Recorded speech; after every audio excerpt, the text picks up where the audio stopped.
And when Daniel Andrews stepped down as Victorian Premier, it led to a scramble for control of the state Labor Party. Jacinta Allan prevailed as Premier, but the man who was expected to be her deputy, the Treasurer, Tim Pallas, missed out in what was a brutal piece of politics. But then the following day, Pallas blindsided his own party and even his new Premier by announcing a brand new property tax.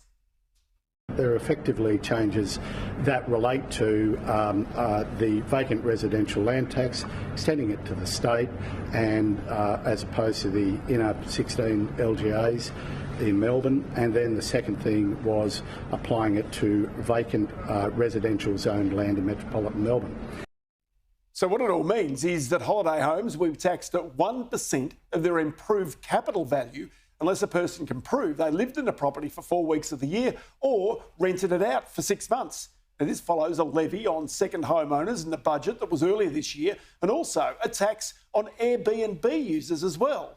The question is how any of this encourages home investors at a time when the government's seeking to build more homes. Well, Michael Crosby is head of policy at Airbnb in Australia and joins me now. Michael, thanks for your time.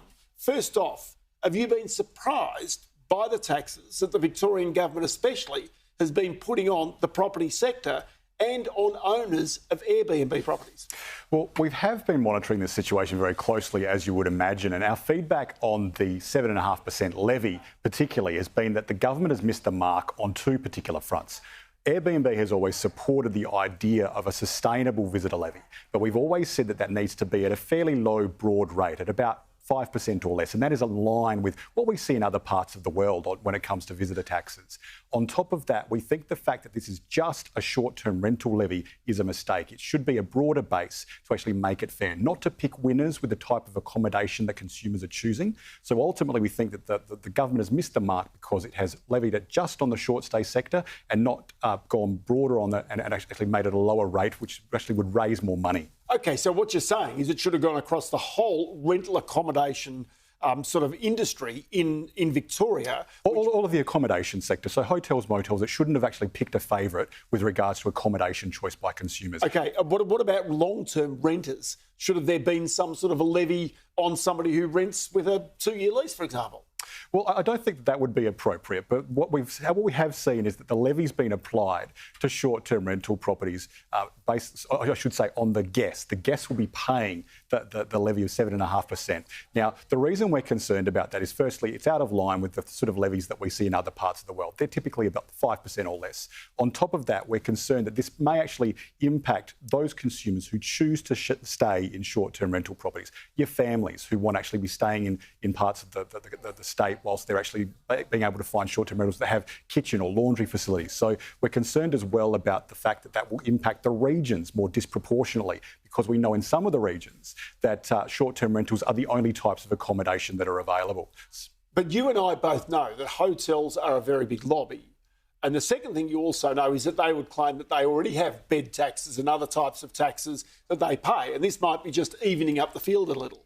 Well, bearing in mind that what the Victorian government has said that they're going to do with this money is to build new social housing projects. What we have said is that we think that a lower levy but a broader base, so applied to any type of accommodation booking, that would raise more money but cost consumers less. And we think that would actually be a fairer way to actually contribute to that really worthy aim of building new social housing projects across the state of Victoria. OK, but the 7.5% on my Airbnb property, does that act as enough of a disincentive for me to say, well, I'll go to New South Wales, I'll go to South Australia, I'll go to Queensland? Well, yeah, so bearing in mind that it's been paid by the guest at the time of booking, and there are still a lot of nuts and bolts issues that we need to work out with the government on how this is going to work. But we would be concerned that the way that it's disproportionately impacting not just the short stay sector, but the blanket approach across the state might mean that maybe some consumers will look at other options. Because there's one other issue that strikes me, and that is while you've got the cost of living having risen so much, that there would be more people, perhaps in our community these days,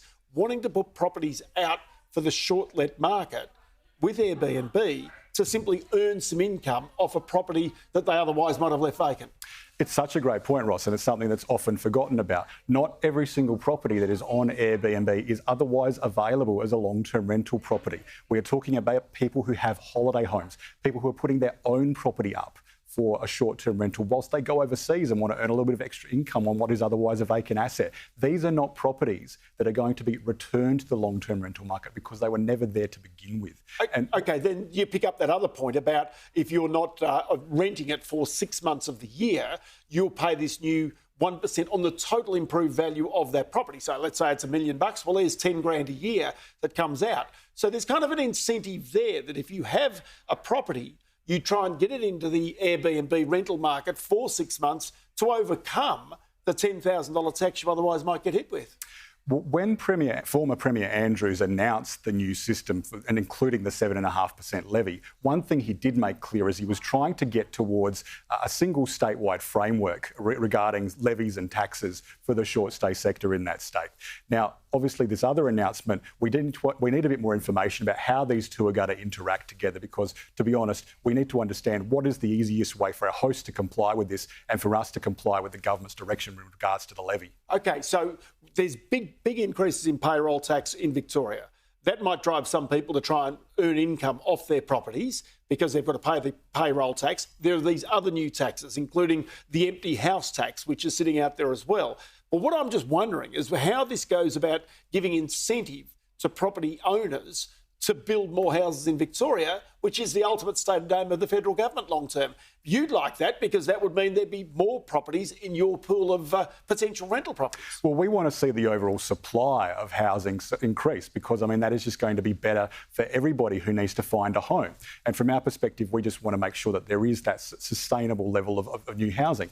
One thing that we have seen when, obviously from time to time, we sort of see around the debate around short-term rentals, the issues and challenges around supply. And we've seen a report from the University of Queensland which says the fundamental problem or the challenge in solving the housing crisis is ultimately that supply, the number of dwellings, is the biggest thing that needs to be overcome. So Airbnb is certainly supportive of any measures that will increase the overall supply of homes. But we need to bear in mind that regulating the short stay sector in isolation is not going to solve the housing crisis. OK, so broadly, the measures that the government has brought in, including the short stay tax, including these new taxes that Tim Pallas announced, do you believe that they are basically an incentive to go to Victoria, or are they an incentive for investors and others to go and look elsewhere? Or is there another danger that other states will simply look at this and go, well, they seem to get away with that, maybe we can do the same thing as well?